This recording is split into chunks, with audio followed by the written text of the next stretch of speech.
Alô, alô, salve, salve, amigos da TV Sounic, da TV 247, TVT e das demais emissoras do conglomerado progressista. Salve, salve, bem-vindos ao segundo programa de hoje da TV Sounic, excepcionalmente, os bastidores da TV 247 que vocês nunca viram, mas poderão ver agora, em primeira mão aqui na TV Sounic. E, como vocês já devem estar sabendo, novas revelações da Vaza Jato. Agora com diálogos do Moro, entre o Moro e o Deltan Dallagnol, na época em que foi preso Eduardo Cunha. Olá, Paulo Nascimento, boa noite, seja bem-vindo. Nesses diálogos, Moro e Deltan Dallagnol, a dupla dinâmica, Batman e Robin, o procurador e o juiz, sempre trocando figurinhas, falam a respeito do celular do Eduardo Cunha.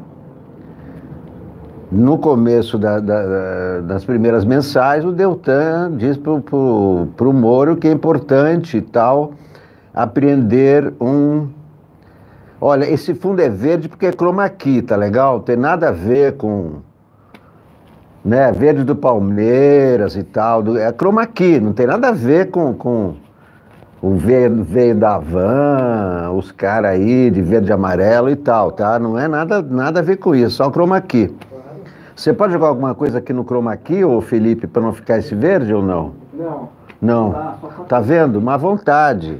Eles não querem tirar esse verde aí, mas não tem não tem nada a ver.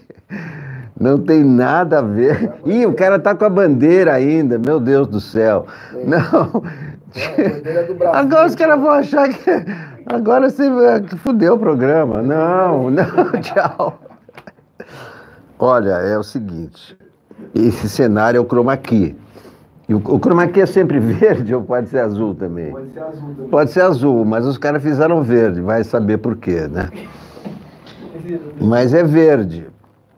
Agora não tem nada a ver com o patriotismo, tá?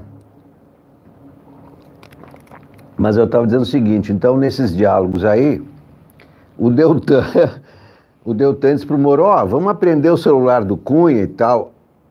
No primeiro momento, o Moro concorda, mas aí logo a seguir, dias depois, ele diz, acho que não é uma boa. Ele diz assim, o Moro fala assim que nem a gente, né? Vê se isso é linguagem de juiz, né? Acho que não é uma boa. Ele não quis a apreensão do celular do Cunha, né? Aquele cara envolvidíssimo com 1000 trambiques, né? Aquele negócio, vocês lembram os trambiques do Cunha? Que apareceram tantos trambiques depois, né? Que a gente acaba esquecendo os trambiques do Cunha, mas teve muito trambique do Cunha, negócio da carne que ele exportava para a África. Ele arrumou uma exportação para a África de carne enlatada, de um gado que ele comprou. E o Moro, sabe-se lá por quê, Deus, não quis apreender o celular do Cunha. Falou que não é uma boa. Então essas são as novas revelações da Vaza Jato. De agora à noite. E aí a outra notícia do dia, claro, é a eleição argentina. Soy louco por ter Argentina. O resultado das primárias foi acachapante, derrota do Macri, goleada contra o Macri. E como as eleições de verdade vão acontecer daqui dia 27 de outubro, esse resultado de hoje, ou de ontem, pode ser entendido como resultado que vai acontecer em outubro. E com esse resultado, o Alberto Fernandes leva no primeiro turno. Não precisa ter nem 50%. Se ele tiver mais de 40% e 10 pontos a mais que o segundo, já é declarado presidente no primeiro turno. Então os argentinos esperaram 4 anos para derrotar o Macri, e vão derrotar, porque o Macri simplesmente só trouxe miséria para a Argentina, né? Você aplicando a política econômica liberal, que é também aplicada aqui pelo Paulo Guedes, né? Então, o que está acontecendo na Argentina? Claro que a situação da Argentina já era pior do que a do Brasil antes do Kirchner, do Macri assumir. Mas ele assumiu com o discurso de que a política liberal tiraria a Argentina do caos. E não, aprofundou o caos, levou a Argentina para o FMI, a Argentina está endividada, sem emprego, sem grana. E a resposta é essa, a resposta nas urnas. Então, esse é o recado também que a Argentina está dando para o Brasil.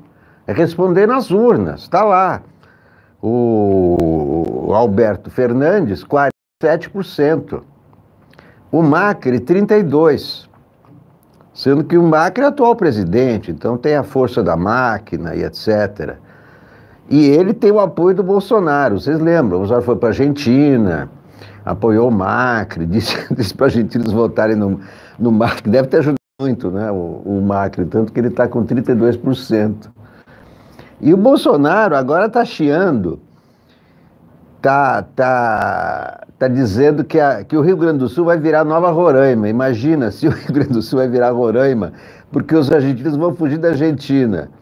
Quer dizer, está comparando Rio Grande do Sul, que é um dos estados mais ricos brasileiros, com Roraima, que é um dos mais pobres, e a Argentina, e comparar a economia argentina com a economia venezuelana, né?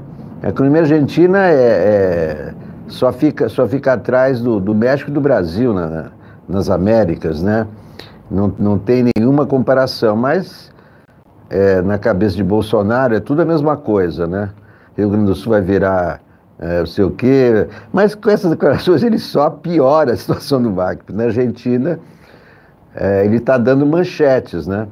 Apoio do Bolsonaro só tira votos do Macri. E a derrota dele parece reversível, né? Parece reversível, porque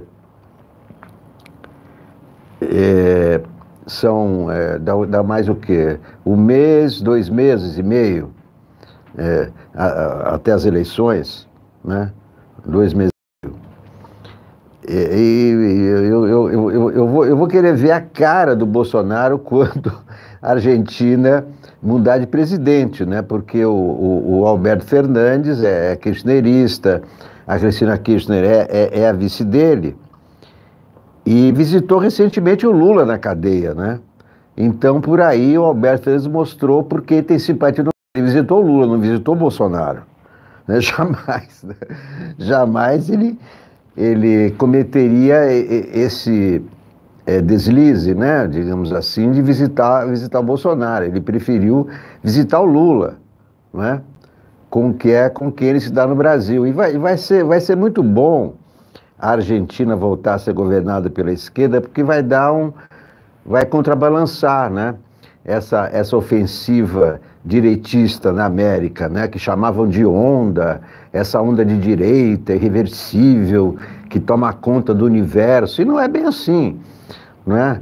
O Uruguai não está nessa onda de direita, a Argentina muito menos, e aqui, do jeito que as coisas vão, do jeito que vai a economia, daqui a 4 anos, se não acontecer nada antes, é claro, a eleição deverá mostrar a mesma insatisfação que mostra na Argentina, que aqui em 7 meses não aconteceu nada, não é? A política liberal que começou a ser aplicada com Temer está só tirando emprego, né? Afundando empresas, não é isso, com a colaboração direta da Lava Jato, é claro, né? E não há nenhum projeto do Paulo Guedes para saúde. Quem espirrou aí? O Jonas. Saúde para todos aí. Vocês falam saúde ainda hoje, a nova geração? Eu não ouço mais ninguém falar saúde quando o cara espirra. Sem educação mesmo, ninguém fala nada. Ninguém mais fala saúde, né? Lá em casa eu não ouço mais meus filhos dizerem saúde quando alguém espirra. Saiu do vocabulário, né? O negócio de falar saúde quando espirra. Então é o seguinte,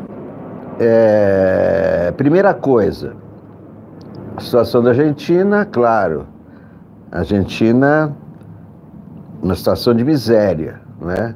Não quer mais saber dessa política liberal, né? Aqui a política é ultraliberal, né? Que começou com Temer e se aprofunda com Paulo Guedes, né? O Temer aprovou o teto de gastos, né? Que é um absurdo e que impede o investimento nas coisas essenciais que o Brasil precisa. E a reforma da Previdência é um desastre que vai ser sentido ao longo dos anos. A população não vai sentir o desastre agora, né? Mas à medida que as determinações dessa nova Previdência forem sendo implantadas. Mas o certo é que ela não vai trazer nenhum emprego, não vai trazer prosperidade, não aponta para nenhum crescimento. Nenhuma reforma da Previdência vai provocar o crescimento do país. É por isso que se fala muito, né? E hoje se fala em duas coisas. Todo mundo, eu pelo menos, fico com essa música da Não Chore por Minha Argentina na cabeça. Não chore por minha Argentina. E também a gente fica imaginando como é que vai ser a América, como é que vão ser as relações do Bolsonaro com o governo de esquerda na Argentina. Não é? A Argentina é um dos principais parceiros comerciais do Brasil. Né? Como é que o governo Bolsonaro vai se entender com o governo da Cristina Kirchner? Quer dizer, o governo onde a Cristina Kirchner é vice, mas é um governo kirchnerista, né? Os eleitores estão votando na Cristina, estão votando no Alberto Fernandes, que é claro que não é um candidato que tem a sua história, que tem o seu próprio eleitorado e etc., mas a Cristina foi presidente da República, etc., e tem uma história, né? Então vai ser interessante, né? A primeira, o Bolsonaro já perdeu porque perdeu as primárias, né? Postou todas as fichas no Macri e dançou, né? 47 já perdeu. Nas eleições do dia 26 de outubro, periga perder novamente. E aí perde mesmo as eleições e perde o seu querido parceiro Macri. Apesar de que o Macri não é tão selvagem quanto o Bolsonaro. Ele é mais tipo o João Dória, assim, né? Partido Novo e tal, né? Direita, mas não é extrema direita como o Bolsonaro. Bolsonaro é, assim, um pitbull, né? Um extremista de direita mesmo. Mas, e claro, a história da Argentina é muito diferente. A história puniu os torturadores, coisa que jamais aconteceu no Brasil. Aliás, falando nisso, hoje também a Justiça do Rio de Janeiro cassou a licença para torturar do Bolsonaro. Sim, o Bolsonaro liberou a tortura no Brasil. Em junho, por meio de um decreto, ele extinguiu os cargos do órgão que cuida de prevenir e reprimir a tortura no sistema penitenciário brasileiro, que se chama Mecanismo Nacional de Prevenção e Combate à Tortura, que faz parte do Ministério dos Direitos Humanos, comandado pela ministra Damares Alves. Pois esse mecanismo foi criado em 2013, portanto, no governo Dilma, atendendo a compromissos do Estado brasileiro com a ONU. Em junho, por meio de um decreto, Bolsonaro extinguiu os cargos do Mecanismo Nacional de Prevenção. Então, o órgão parou de funcionar.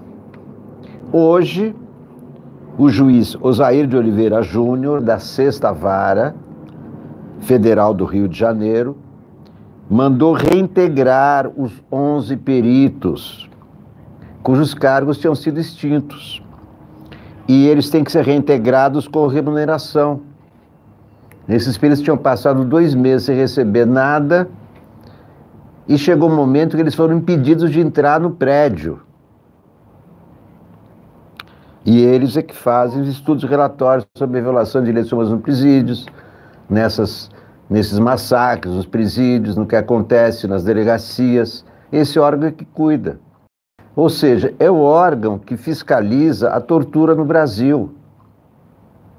O que fez Bolsonaro? Extinguiu os cargos desse órgão, ou seja, liberou a tortura, que é proibida na Constituição brasileira. O Brasil assinou tratados, tem um tratado internacional sobre direitos humanos que proíbe a tortura. Só que o presidente da República é o primeiro a violar esse tratado. Quando ele decretou o fim dos cargos do Mecanismo Nacional de Combate e Prevenção da Tortura, ele deu licença para torturar nos presídios, nas delegacias brasileiras. Hoje, essa licença foi cassada, porém, a AGU, a Advocacia Geral da União, vai recorrer para tentar permitir que se volte a torturar no Brasil. Essas aberrações estão acontecendo em plena democracia, enquanto o mundo está discutindo problemas como a submergência da terra, né, os problemas ambientais e tal, aqui nós discutimos se é melhor ditadura ou democracia, se a tortura deve ser usada ou não. Quer dizer, estamos discutindo temas que estão fora da pauta mundial. O mundo está preocupado com a sobrevivência, não é? Com o meio ambiente, com a destruição da Amazônia. E aqui no Brasil, os temas são a tortura, o presidente exaltando a tortura. Isso no século XXI. Em 2019, com todo o progresso civilizatório, parece que o mundo evoluiu e o governo Bolsonaro não. Ficou parado, e não é só o Bolsonaro, é o governo inteiro. Porque quem está no governo Bolsonaro pensa igualzinho a ele. Exalta a tortura assim como ele. Os ministros que estão com o Bolsonaro concordam com todas as ideias dele, com todos os insultos dele, com todas as difamações, senão não estariam no governo com ele. E é assim que um tirano se firma no poder, porque há pessoas que apoiam esse tirano. É incrível, mas há pessoas que apoiam o tirano que pode acabar com a liberdade delas, que pode atacá-las. E as pessoas que estão próximas do Bolsonaro são as primeiras a serem atacadas, como já vimos desde o início do governo.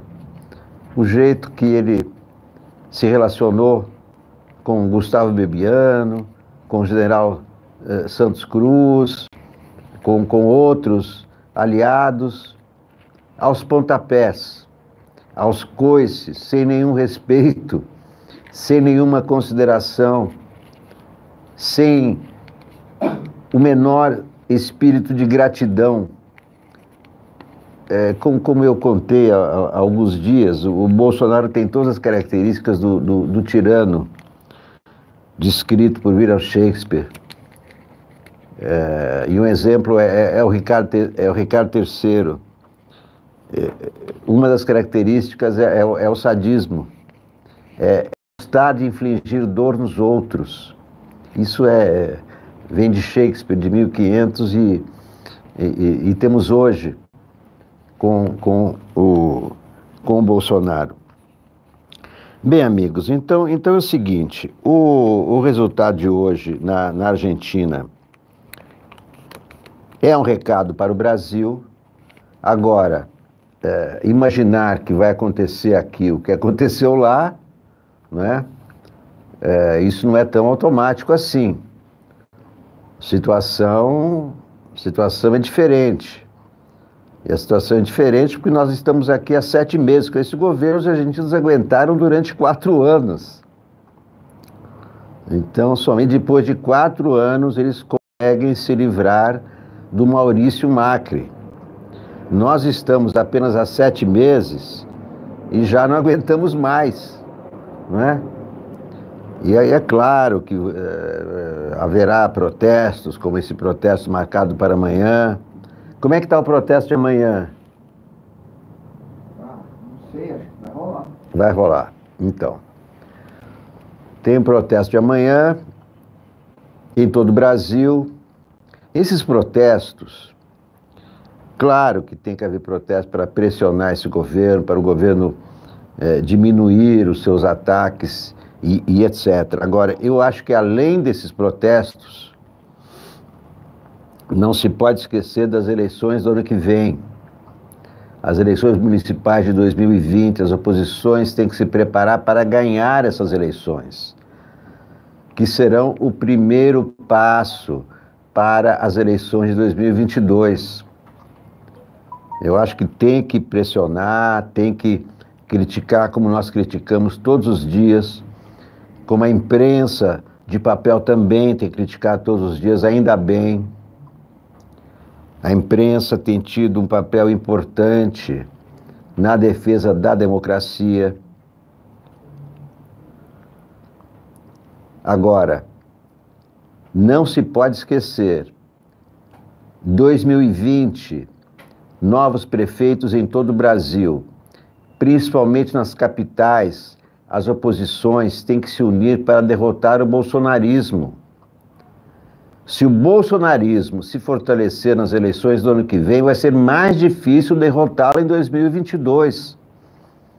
E eu não vejo a oposição preocupada em debater o ano que vem. Eu não vejo candidatos de oposição para as eleições do ano que vem. Quem é o candidato a prefeito de São Paulo, da oposição?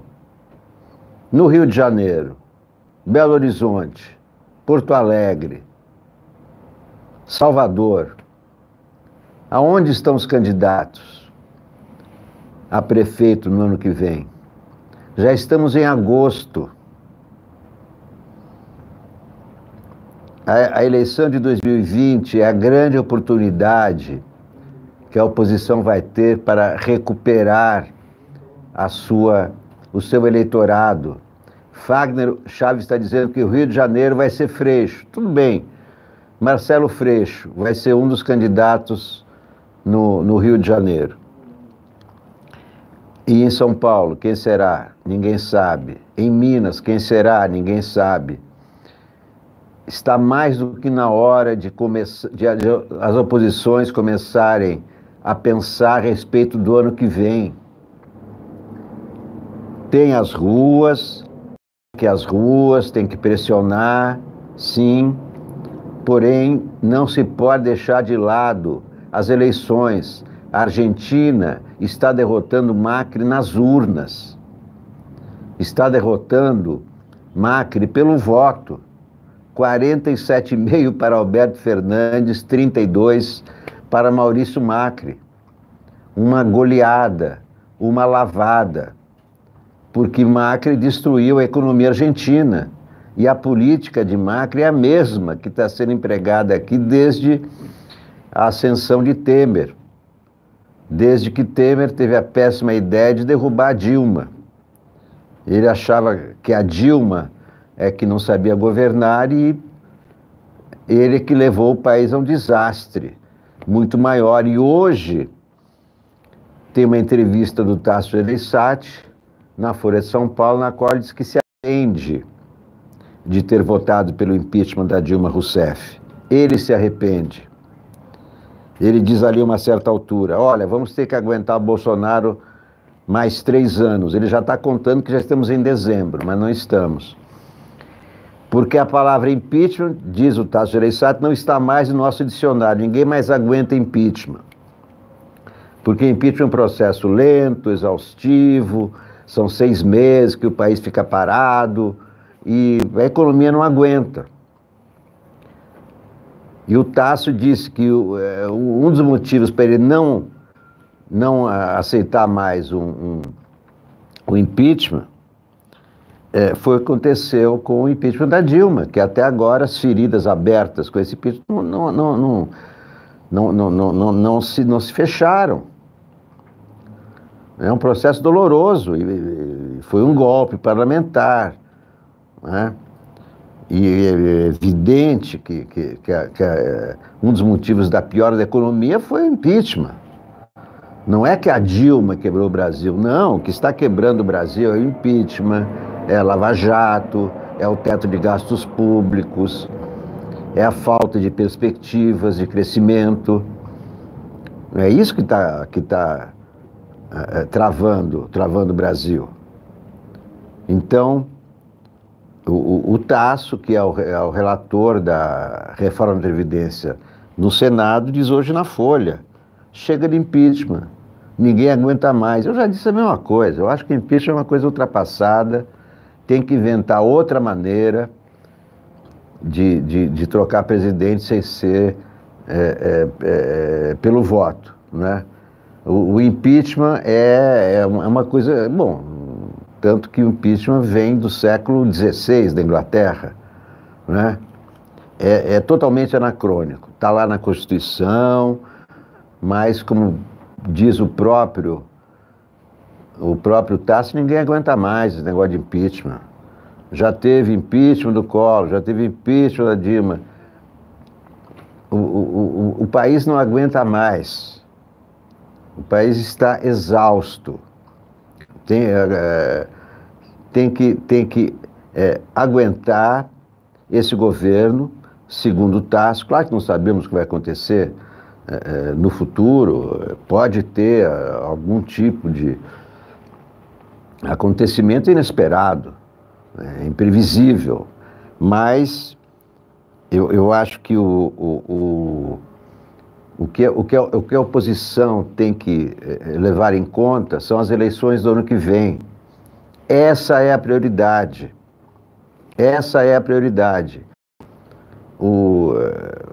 Se as eleições do ano que vem forem favoráveis à oposição, o bolsonarismo se enfraquece demais para 2022. Se acontecer o contrário, ele se fortalece. Essa é a importância das eleições do ano que vem. Eu acho que essa deve ser a prioridade das oposições. Bem, meus amigos, eu acho que daqui a pouco... Que horas são? Acho que já está na hora. Opa, 19h40, daqui a pouco começa o Boa Noite 247. Espero contar com a audiência de vocês logo mais. Muito obrigado por assistirem a mais uma transmissão da TV Sounic. Quem ainda não se inscreveu no canal, por favor, se inscreva. Quem quiser contribuir, está aí o Superchat aberto para vocês. Tem também o projeto Catarse. Faço sempre transmissões ao vivo, sem fake news e sem teorias da conspiração. Muito obrigado a todos. Até a próxima. Tchau.